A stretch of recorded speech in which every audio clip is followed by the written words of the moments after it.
If loving the band Pavement is to hitting women, then Kiwi Jr.'s Cooler Return album is the equivalent of heading the men's rights chapter in Olympia, Washington. Welcome back to Let Me Dansplain, the only podcast paying reparations to girl bosses on this side of the dark web.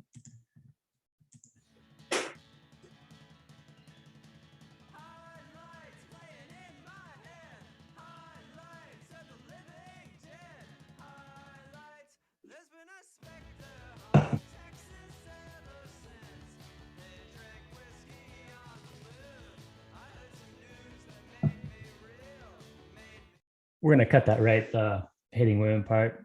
I was just trying to do like a similar thing to what Kiwi Jr. does, like the ironic non sequitur thing. Yeah. Okay. Perfect. Okay. Welcome back to another week of the show, the vlog, whatever this thing is. I am reviewing the review by Evan Reitulewski, who gave Cooler Returns by Kiwi Jr. a 7.0. He is a known hater who is slotted to review everything and anything that won't score above 7.3. So yeah, this is a pretty bad review. It resembles a book report on something you've never read and plagiarizes like Spark Notes that were the work of some like freshman in college's final project in a computer science class that's like trying to compile adjacent internet articles that would pass like all turnitin.com algorithms. His first line is this is recording, right? Okay, sweet. Kiwi Jr. First line, Kiwi Jr.'s Jeremy Gaudet has a gentle voice that naturally tempers his barbed observations. And yeah, it's just like, I just don't, yeah, it's just a very like traditional, non-traditional, almost tone deaf, slacker rock voice. David Berman's line comes to mind, all my favorite singers can sing. So yeah, nothing really like, it's just pretty neutral. I think that it's not specifically gentle, and his barbed observations, I just don't think everything it's we'll get into it more, but I think it's really the sort of non sequitur, nonsensical, ironic style that you're really not supposed to engage with on a like single line by line level. None of the observations are meant to be taken like seriously at face level. So yeah, another, I think this is like a paragraph or two in, he says, I'm gonna this over here. It's puppyish, sometimes almost tender, with a kid brother quality that makes even his most cutting barbs land like a gentle ribbing. If he called you out by name, you'd have a hard time thinking he really meant anything by it. Yeah, and kind of like I was saying, not the sense I get. It's more the sort of free association, non sequitur style that like collectively tries to get at this gestalt of progressive ideas. Yeah, I tried to look up the lyrics and made a note that probably the most like popular site for song lyrics is Genius, and people will like comment on individual lines of like, oh, you know, this is a reflection of his Oedipal complex because, you know, whatever. And so I said, you know, no one on Genius even dares to try to explain any one of these lyrics. Like, there's no comments. It's not, yeah, it's not the most popular band in America, which is probably the real reason. But it's just so batshit all over the place that, like, I'm saying no one like even dares to try to make sense of this. Yeah, so I think trying to understand like what he's saying on a line by level is really not like the point of this project. And yeah, I think it's almost like down like in downtown or like in a divey restaurant or something, you'd see just like stickers everywhere with just like quotes or lines or whatever, and that's kind of how this album functions. Like, one of the songs is Undecided Voters, and he just will repeat that refrain, and I think it's just like it's just a great refrain in 2021. Like, how can you possibly be an undecided voter in like the last election when the world is like spiraling into an abyss, and we're all like specifically curated specific identity politics that should situate us as like a resolute voter, like one way or the other. um and so yeah, I think that's kind of how, like, an example of how like the lyrics are supposed to function is like, it's two words um that sort of signify a political moment, you know. uh Undecided voters in 2020 is, you know what I mean, you could write like a dissertation on that, and they're not going to like spell it out. It's just kind of an interesting uh idea, an interesting like sticker to see on a stoplight downtown.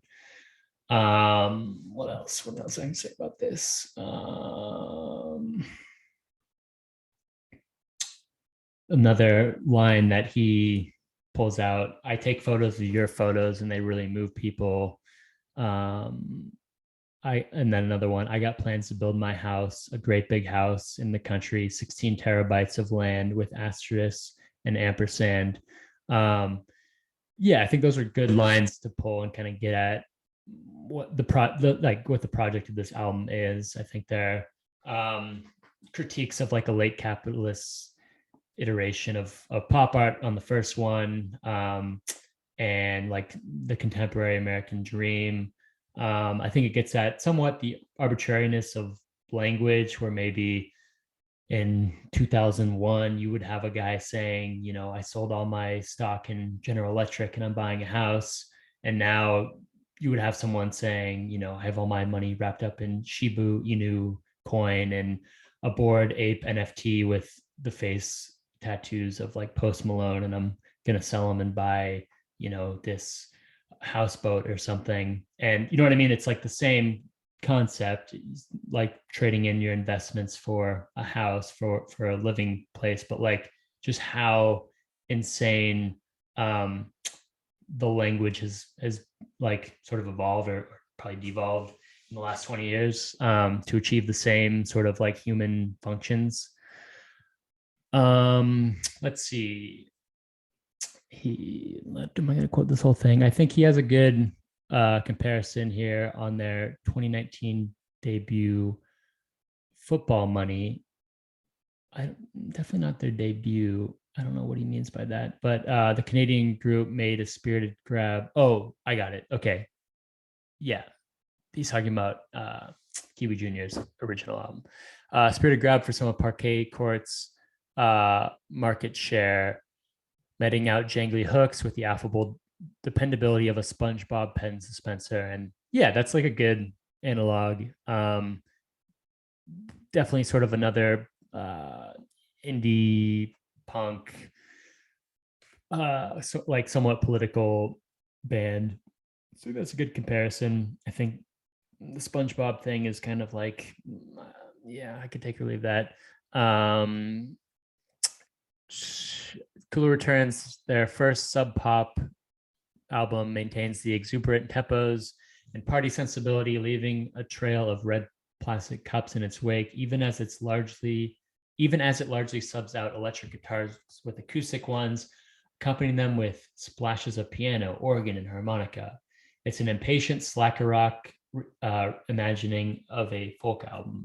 Highway 61 Revisited, Bob Dylan, by way of Harlem's Hippies, which I'm not super familiar with. So yeah, I mean, I think it's like, depends what your conception of like party music and red plastic cups. I think it's a fun, upbeat album that you could like play with your cis white male friends at a very like casual, like drinking game party. It doesn't belong in like 99% of parties. So I mean, there's that. And then I think his line, like, this was kind of the first line I read where it's like, this guy didn't even listen to the album. Subbing out electric guitars with acoustic one. Like, I don't think there's a single acoustic guitar in the whole record. So I'm I don't know if I'm not reading that right, but it's just like not, yeah, there the whole thing is guitar or electric guitar led. Um, let's see what's next.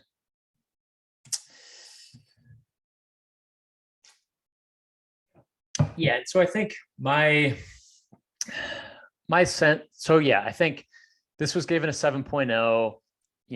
If this came out in 1994 when sort of Pavement came on the scene, I think, this would have been the same 10.0 as Crooked Rain. Kind of, they were the first to do the sort of like non sequitur jangle pop, you know, nonsensical lyrics that can't be engaged with on a line by line basis. And I think this is doing something different. But I think in 2021, it's like uh, there's a reason to kind of come back to that, where I think we're in this moment where you can, like, the idea of being tethered to reality seems insane when, I don't know what the exact numbers are, but I think it's like 50-50 on, the stolen election of 2020. And currently with like the Ukraine war going on, you just have tons of people like denying it's happening. And like, yeah, you can literally believe anything you want right now. So this idea of like getting at sincere, like non-negotiable, um, this is the moment, seems insane on that front. And then also, yeah, I think this isn't like a pro Joe Rogan.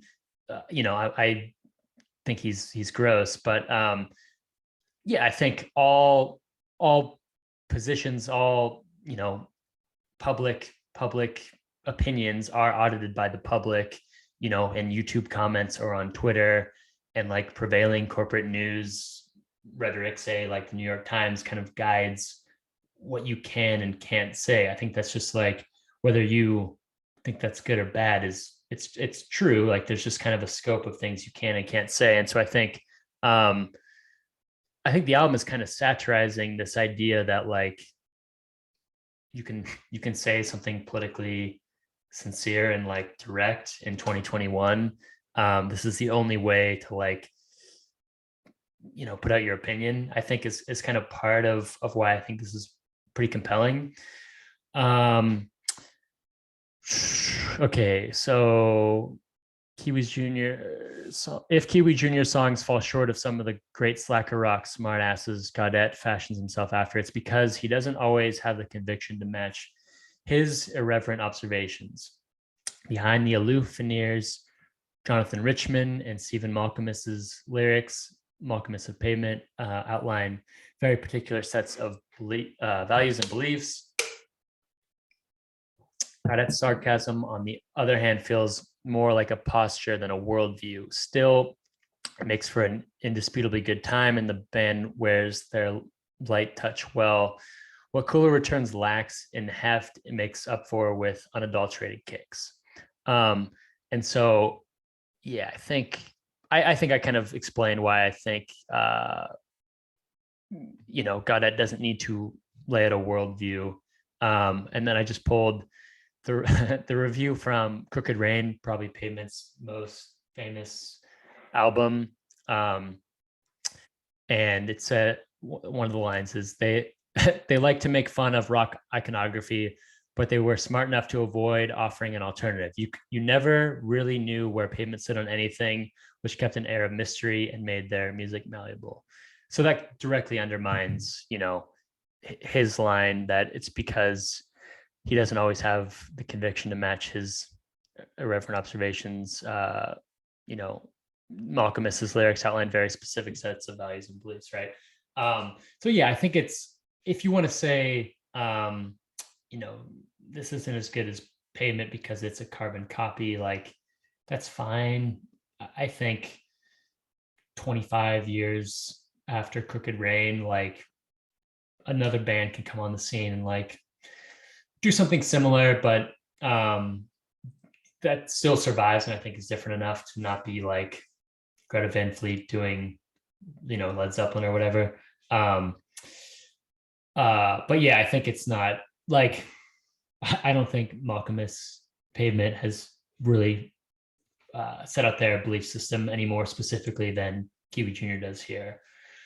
Um, and I think, yeah, this kind of, to me, just in reading other music reviews, kind of gets at where I think my sensibility is different than Pitchfork's, where, you know, they will give rave reviews to just like certain figureheads, like, oh, this band is sort of the pro climate change band, or the Weather Station, which I might review. I think they, you know, they love the Weather Station. I think it's really like uncompelling, and like one of their last albums, you know, was trying to like situate themselves in this moment of like, you know, like climate change is impending, and like I feel it every day in my core, and yet like um yeah, I don't, I guess I just don't think, I don't think the sensation of like looking out your window or looking out at the ocean and knowing that like, you know, the oceans are going to rise another inch over the next like 10 years, or, you know, whatever the rhetoric is, like if that is really a, like, I think that is true, and I think it's like devastating, and I think like I'm pro Green New Deal, you know, et cetera, right? But I don't think that sensation is felt in the core of like nearly anyone on a day-to-day basis. And I think an album that tries to espouse that that's like a real sentiment is like pretty faux. And so I think that's where Pitchfork, for whatever reason, like wants more specific political opinions, and I think most of those are left wanting and are pretty uncompelling. Where I think here, by not saying anything specific and by kind of creating their own lexicon of like post irony, of you know, like just non sequitur, like progressive gestalt, you almost surmise a more real and specific opinion than if they said like they laid out, you know, what they would do as president or something. So yeah, I think that covers most of what I wanted to say. This wine is hitting me really hard. I really like this album. I listened to it probably, you know, top 5 from 2021. I mean, I don't know how you give this anything less than like an 8. Again, I think my sensibility is a little bit different than Pitchfork's.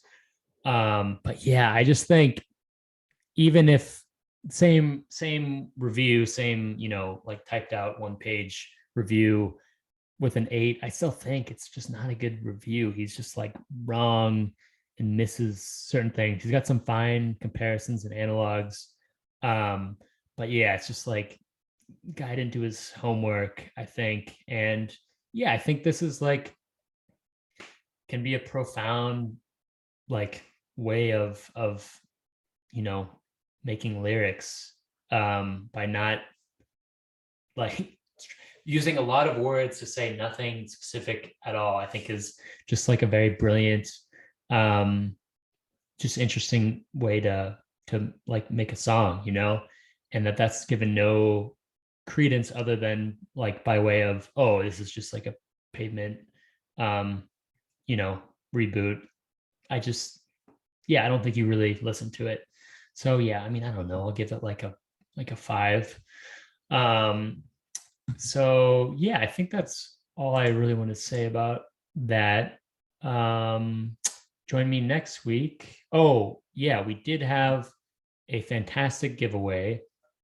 If you subscribe and leave a comment about what sort of wall art I should put on my this space. Yeah, it's kind of like only showing about 4 feet, but I'm in great need of some wall art back there.